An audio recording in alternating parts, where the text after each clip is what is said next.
Kalau sekarang ada kecenderungan FOMO-nya gimana tuh untuk teman-teman yang baru belajar saham atau investasi? Beda nggak dengan FOMO yang zaman dulu itu? Sekarang lebih agresif sih, karena memang pengaruh sosial media kan lebih banyak ya. Kelihatan banget ketika market 2025 kemarin Mas, rally ya, dari kalau nggak salah kenaikan IHSG itu dari bottomnya 50%-an ke atas. Itu semua sosial media ngebahas bahwa market saham lagi bagus, gitu kan, bahkan bisa ke 10.000 dan sebagainya. Itu FOMO-nya lebih parah lagi gitu. Bahkan yang aku temui bisa jadi mereka nggak segan pakai margin. Betul. Di sekuritas yang mereka gunakan. Dari gitu kan. awal sudah berani langsung pakai margin. Iya, kalau saya pada saat itu nggak berani, sangat-sangat tidak berani, meskipun marketnya lagi rally ya sudah. Berarti memang bukan rezekinya saya aja gitu. Sekarang karena pengaruh sosial media, semua menyuarakan hal yang sama gitu ya, itu menyebabkan efeknya compounding dan domino lebih besar lagi sih. Jadi harus kontrol dirinya itu harus dijaga sebaik mungkin ya kalau saya ya. Saya lebih better gini, kita nggak apa-apa ketinggalan kereta. Daripada kita harus ngejar kereta, gagal, kita jatuh, dan kalau jatuh sakit. Betul. Jadi better text time dulu, lihat dulu gimana kondisinya, putuskanlah dengan di saat momen ataupun dengan pertimbangan yang tepat. Karena sebetulnya di satu sisi happy juga sih sebetulnya kok, karena mulai lebih familiar sekarang ya istilah-istilah saham di kalangan anak muda begitu ya, di kalangan Gen Z sudah mulai melek, mungkin sudah tahu secara istilah-istilah, tapi mungkin perlu didalami lagi begitu, jangan kemudian akhirnya cuma ikut-ikutan aja ataupun FOMO. Nah, kalau ngelihat prospek kok sebelum sebelum ke prospek saham deh. Saya tadi balik ke indeks harga saham gabungan dulu yang kemarin kita tahu FTSE juga akhirnya ngumumin tinjauan terbaru begitu ya. Menyusul MSCI. Kalau Koko ngeliatnya gimana nih kok kondisi IHSG kita atau pasar modal kita? Kalau yang aku lihat ya, ini kita ngomong histori 10 tahun deh. Jadi kalau misalkan teman-teman lihat dalam kurun waktu 10 tahun terakhir, IHSG itu penurunannya masih di limited mentok-mentok minus 30 sampai minus 35% dalam 10 tahun terakhir. Artinya apa? Kalau kita ukur dari sekarang, awal tahun 2026 sampai sekarang, maybe minus 27-28% itu udah nearly bottom, menurut saya, berdasarkan historis tersebut. Pernah nggak IHSG turun 50%-an? Pernah, tapi itu case-nya adalah krisis global yang besar.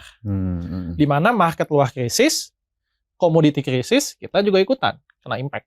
Tapi kalau ini lokal krisis, ya harusnya impact-nya tidak akan sebesar itu. Masih bisa rebound nggak? Harusnya masih bisa, masih ada chance. Cuma sekarang yang terjadi adalah mulai ada normalisasi valuasi dari saham-saham konglomerasi. Yang dulunya 2025 sempat naik karena hype, mau akuisisi A, mau akuisisi B, over value, kemudian sekarang mulai ke value wajar dan normalnya. Sedangkan kalau misalkan teman-teman lihat, ternyata in konteks saham-saham LQ45 turun nggak? Turun. Tapi turunnya tidak separah saham-saham konglomerasi tadi. Maybe kalau kita compare perbandingannya mungkin 2:1 ya. Di mana saham-saham Konglo turun 2%, saham-saham RQ45 turun 1%. Ini bisa koreksi aku juga ketika kalau aku salah gitu ya.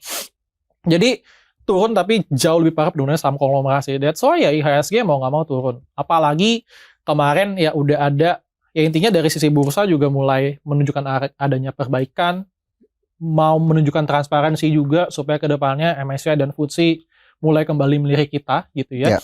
Dengan cara munculin terakhir high concentration stock, dan kemudian sebagainya, ada transparansi juga dari data kepemilikan 1% yang menurut saya bagus, ya artinya kita berbenah, ya semoga kedepannya ya mulai lebih baik lagi dari cover gitu sih. Meskipun pada akhirnya kita tetap harus istilahnya ya, menerima apapun keputusan dari si penyedia indeks global itu nantinya ya, di tengah upaya yang kita lakukan begitu ya. Betul, karena memang secara jumlah investor mungkin kita lebih banyak jumlahnya, tapi duitnya dari mereka sebenarnya yang majority gitu kan.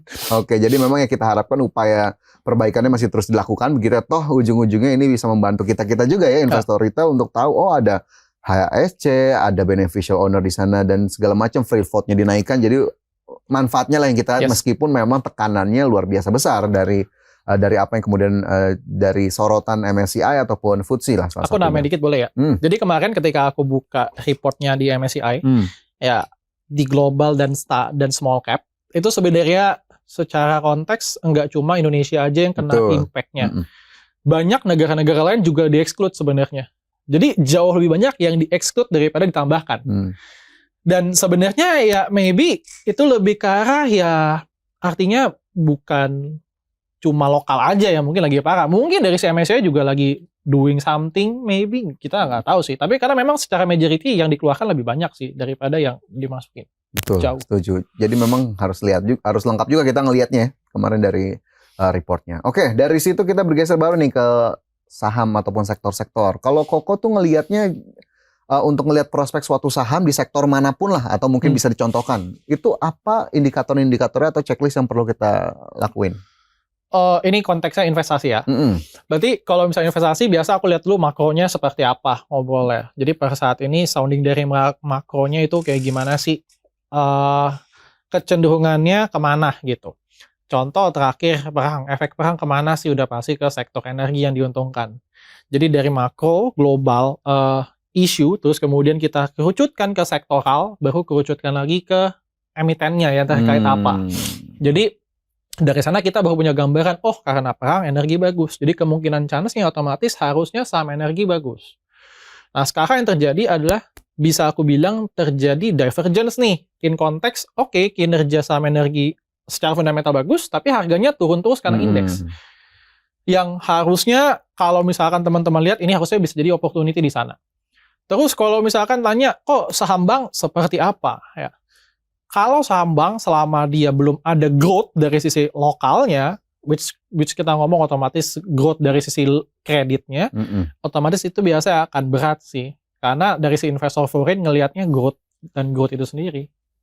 Oke, ini jadi dua contoh sektor yang ternyata punya karakternya masing-masing ya. Betul. Apa yang perlu dilihat? Perbankan tadi salah satunya kinerjanya, kemudian dari energi momentumnya, ataupun lagi ke arah mana anginnya nih gitu ya, cycle-nya. Oke, itu bisa jadi masukan juga teman-teman untuk ngelihat sektor-sektor ataupun emiten-emiten tertentu. Kalau mungkin bisa kita tarik lumayan top down gitu ya, kok ya, tadi dari makro, ujung-ujungnya di emitennya, bahkan nanti ditambah dengan analisis teknikalnya segala macam gitu ya.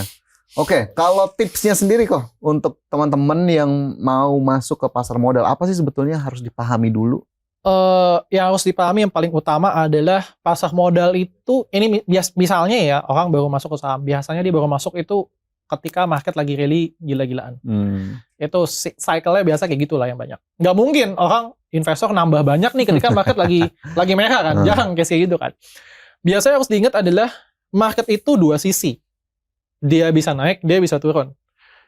Mungkin kalian bisa dapat cuan ketika market naik. Udah pasti, beli apa aja cuan kan. Tapi kalian harus ingat bahwa ketika turun, kalian harus do something dan punya plan B-nya. Dan kemudian harus diingat juga adalah ketika market udah rally, misalkan 2025 rally 50%. Nah, sekarang turun 30%. Make sense nggak? Ya, make sense aja. Toh misalkan tahun lalu kan udah rally 50%, sekarang turun 30%. Ya itu memang yang harus dilalui bersama gitu. Kalau kita ngomong teknikal ya.